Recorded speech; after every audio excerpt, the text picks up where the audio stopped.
Welcome to the Courtroom 600 Teacher Guide for Module 1, The Cause of World War II.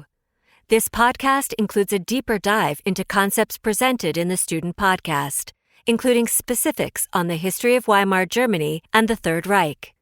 See our online transcript for an index to key concepts and the essential questions for classrooms. Now, here's Dave Frippt. After the war, the international community wanted to know how and why it happened, and the world wanted justice and accountability. At the first Nuremberg war crimes trials, the prosecution made the case that the war was a direct result of a conspiracy by Hitler and the other leaders of the Nazi Party to take over Germany, give themselves complete political control, and then prepare Germany for a war to take other people's lands, wealth, and to enslave and murder the people living on those lands. At the end of the trial, the evidence proved that this was true, and consequently that Adolf Hitler and the Nazi Party were solely responsible for World War II. And that is what we are arguing in this podcast. We are also arguing that Hitler used Germany's legitimate grievances as a smokescreen to keep the leaders of the Western democracies from taking action against him before Hitler was ready. In the 1920s and 30s, a large portion of the population of the Western democracies believed that Germany had legitimate grievances, and the leaders of those democracies believed that Hitler only wanted redress for them. For example, British Prime Minister Neville Chamberlain negotiated with Hitler at the Munich Conference in 1938, and he truly believed that Hitler could be appeased. The problem was that all of Hitler's complaints about Germany being treated unfairly were smoke and mirrors designed to stall for time, which would allow Germany to rearm and prepare for a war of aggression. Once Hitler believed that Germany was strong enough, he started the war. Hitler wanted this war. Hitler planned this war, and Hitler ordered the war to begin. Together with the other leaders of the Nazi state, the carnage that was the Second World War is ultimately the result of what the Nuremberg trials call a common plan or conspiracy to make the war happen. Yes, both the Italians and the Japanese were launching their own wars of aggression. But with them as allies or without them as allies, Hitler was going to have his war. Nevertheless, the truth is that the German people really did have it rough after World War I. First of all, there was the Treaty of Versailles. Versailles said that Germany was guilty of causing the war, therefore Germany had to pay for the war. Their reparations amounted to $32 billion in gold. Sounds like a lot. But that would equal to nearly $739 trillion in today's money. The reparations led to extreme economic hardship. Today we complain about inflation, but the hyperinflation of 1923 Germany was beyond belief. A loaf of bread cost 1 billion Reichsmarks in November of 1923. Hyperinflation was largely a result of Germany not being able to repay the reparations. When the German government announced in 1922 that they could not pay the second installment, the French army marched into Germany to take iron and coal in place of the gold. The German government told their workers not to work for the French, but in order to pay the miners, they printed more money. And then they printed more money, and then they printed more money. This led to hyperinflation. Finally, the U.S. realized that a chaotic Germany was dangerous, so Foreign Minister Gustav Stresemann worked with Vice President Charles Dawes to create a plan to reduce and restructure the payments. Germany created a new currency, and the hyperinflation was beaten. At the same time, Stresemann worked to gain the trust of all of his former enemies, and he was largely successful. He worked with the League of Nations to develop treaties that would demonstrate that Germany had no hostile intent against Belgium or France or any other country. These treaties and others created the belief that there was a new Germany, and while Germany had legitimate grievances, those could be solved through negotiations. Rational men of goodwill had the power to prevent future wars through negotiations. Having lived through the horrors of World War I, they could not imagine that any human being would want to go through that war again. While this was valid during the Stresemann period, the diplomats completely misread Hitler. But in 1928, he was far out of the mainstream of German politics. Then the Great Depression hit in 1929. In 1932, when the United States was in the depth of the Great Depression, roughly 25% of the American workforce was unemployed. At the same time, German unemployment was over 40%. If you teach American history, you have taught lessons on how bad it was in the United States. Think about how much worse it was in Germany. Families that had a working adult could maintain the semblance of a normal life, but wages were often cut, and there was always the fear that anyone's job could disappear. 2 economic disasters in the space of 10 years. Is there any wonder why the people did not have faith in their government? When Hitler came to power in 1933, it was assumed that he would negotiate as Stresemann had done. The diplomats believed that he was saber-rattling and making threats simply to get better deals, because they believed that no one would want another great war. Hitler made demands and threats and cajoled the various presidents and prime ministers throughout the 1930s, and they always gave in. They believed if they were able to give Hitler what Germany wanted and needed, he would become more rational. But he thought they were worms. Hitler took what he could get from them, and when he was strong enough, he started the war.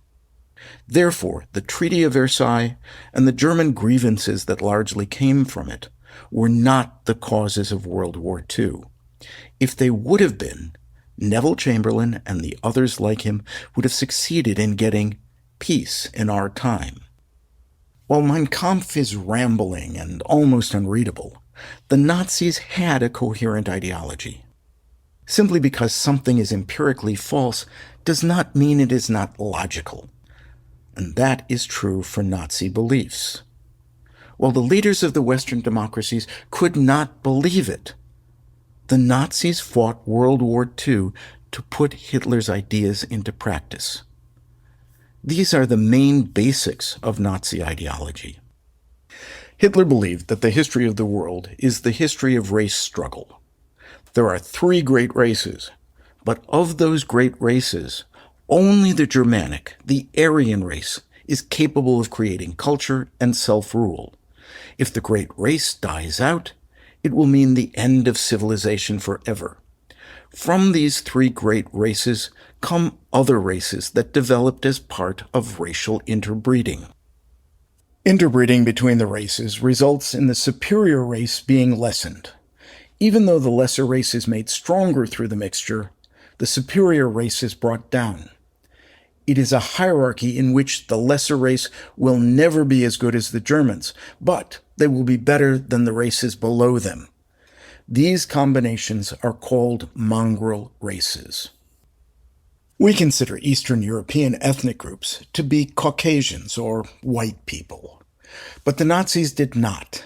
They considered various Slavic nations to be mongrel races.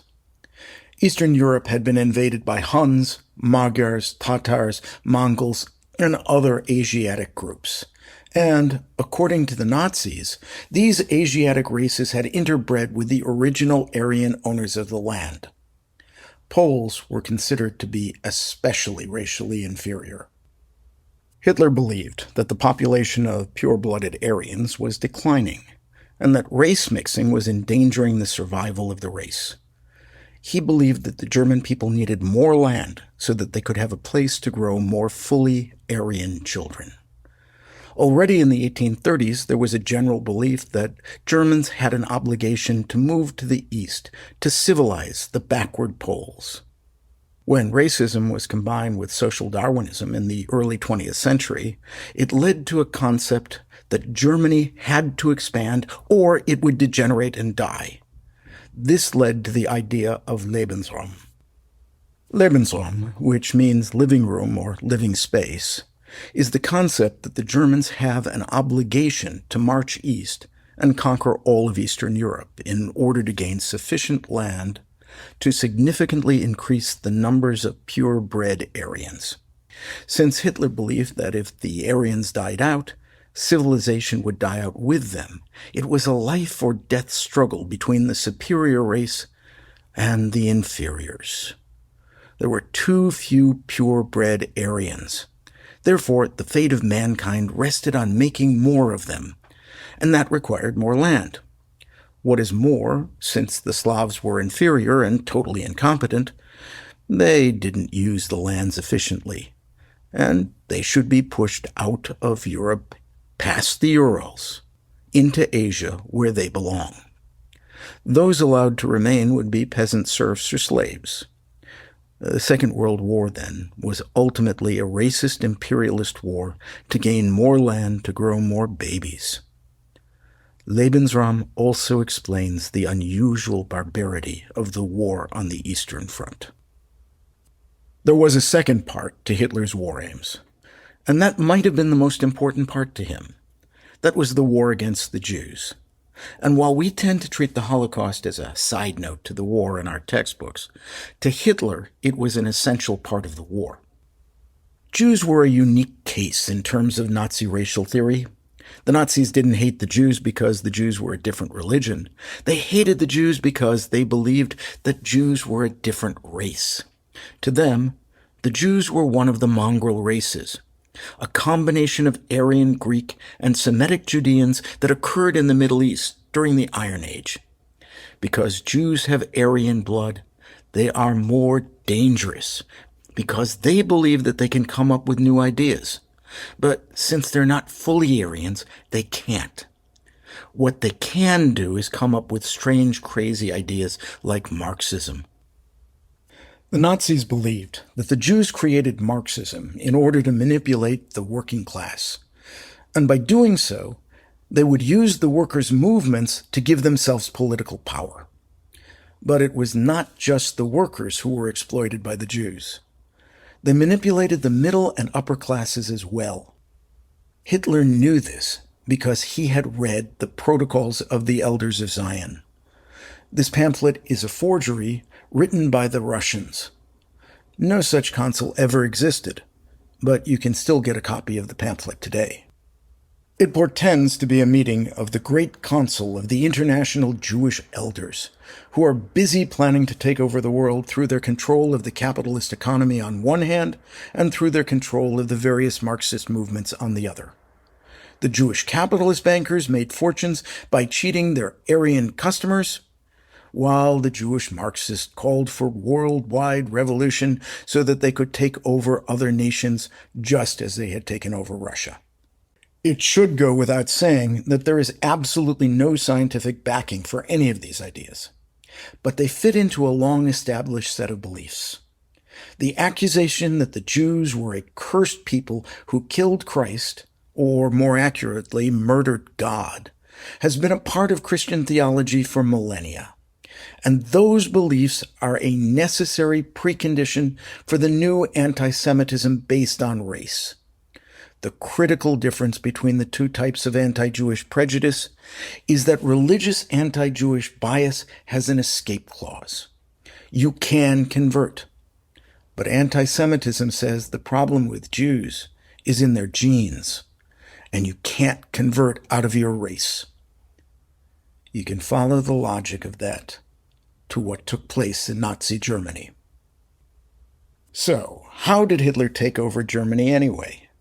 First of all, the Republic was more than just unpopular. It was considered the consequence of treason and theft. When, in 1918, the German generals, who were really running Germany rather than the civilian government, realized that the war was lost, they told the leaders of the civilian government that they had to surrender, and that the Kaiser had to abdicate, because that was the only way that President Wilson would accept their surrender. They later denied that they said any of that, and claimed that the leftists had started a revolution, and that's why the Kaiser left and the Republic was born. Since large numbers of the leaders of the left-wing parties were Jews, the generals claimed that it was the Jews who stabbed Germany in the back. It happened in November, so those leaders who signed the armistice and later the Treaty of Versailles were known as the November Criminals, and the Republic was given the nickname the Jew Republic. Secondly, the Republic was not able to replace the judges and other bureaucrats who had served during the Kaiser's time. They were conservatives by and large, and they disdained the Republic. They gave harsh sentences to leftists who tried to overthrow the government, but mild sentences to conservatives who tried to do the same thing. Case in point, in the famous beer hall putsch, Hitler tried to violently overthrow the Republic. He failed, was captured, and tried in court. The court could have sentenced him to execution. But they said he was an overzealous patriot, and they sentenced him to 5 years in prison. He was paroled after 9 months. And there were flaws in the Constitution. Election to the Reichstag was by slate voting. People voted for a party, not a candidate. That meant that it was almost a given that there would have to be coalition governments. The Nazis were the largest single party in the Reichstag in 1932, but they didn't have a majority. They were still able to stop the functioning of government by holding walkouts, having shouting matches, and even fighting with the communists on the floor of the Reichstag. Lastly, the Constitution contained Article 48. This article allowed that the president, together with the chancellor, could declare a state of emergency and run the government without getting approval from the Reichstag. That provided Hitler with a precedent for authoritarian rule. Throughout 1932, the Nazis kept the Reichstag from passing legislation and created total governmental crisis. Hitler would not take any job less than the chancellor, but the conservative parties were less than happy with the idea of having him in that powerful of a position. But by January of 1933, with conditions in such a mess, they thought they could control him by filling his cabinet with their own people, and they pushed the president to appoint him chancellor. Hitler and the Nazis would have been a minor footnote in history had it not been for the Great Depression. However, the Depression is not a sufficient explanation for how the Nazis took over Germany. They were the largest party in the Reichstag in 1932, but they fell far short of a majority. The largest vote total they ever received was about 44%, and that was in 1933 when Hitler was already chancellor. In the weeks before that election, leaders of other political parties were arrested and sent to concentration camps. Party headquarters and newspapers were ransacked, and on Election Day, stormtroopers were standing in uniform in front of the polling places to intimidate voters. Yet they still lost the election. The Nazis still did not have a majority in the Reichstag, and they had to make deals with the leaders of the other conservative parties to get them to vote to give Hitler dictatorial power. The representatives of those parties disregarded the will of their constituents, and they cravenly sold out to the Nazis. And Hitler went back on all of his promises to those parties, of course. The majority of Germans rejected the Nazis. They seemed too radical, too violent, too lawless, and too militaristic. There were so many times when the other political parties could have joined ranks and kept Hitler out of power. Yet, either actively or passively, the people allowed the Nazis to take over Germany, and the consequences of not acting were profound. The German people and the German nation suffered like all of the countries they oppressed. But the Germans could have said no to Hitler, but they did not.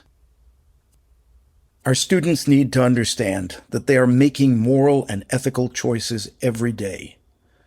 They should think about the fate of those German students. They need to ask themselves whether they even recognize the decisions that they face every day. They need to ask themselves whether they are making life-affirming choices, or if they are just opting to go with the flow, just to go along with the crowd.